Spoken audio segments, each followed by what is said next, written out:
à ce moment-là, j'étais consultant pour le ministère de l'Environnement qui avait lancé un programme emploi et environnement. Donc déjà, à l'époque, j'étais chargé d'évaluer des demandes de subventions, de financement public pour le ministère de l'Environnement sur des projets d'intérêt général, non lucratif, dans le secteur de l'environnement. La notion d'entreprise d'insertion telle qu'elle est définie aujourd'hui n'étant même pas encore arrêtée.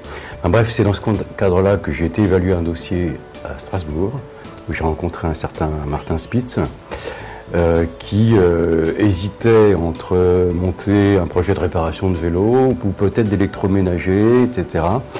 Mais en fait, qui avait sur son projet de remise en état électroménager un partenariat déjà de principe très fort avec Darty.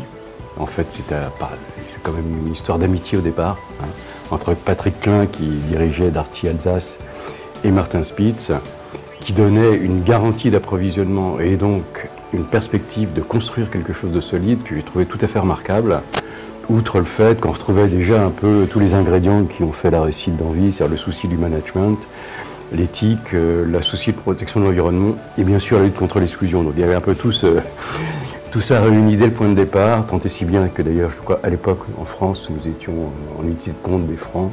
Donc je crois qu'il avait demandé 10 000 francs et que j'ai plaidé et obtenu auprès du ministère de l'Environnement qu'il soit aidé à 50 000 francs, donc 5 fois plus que la demande. Donc c'est un peu à travers cette impulsion dès le départ que je les ai rencontrés.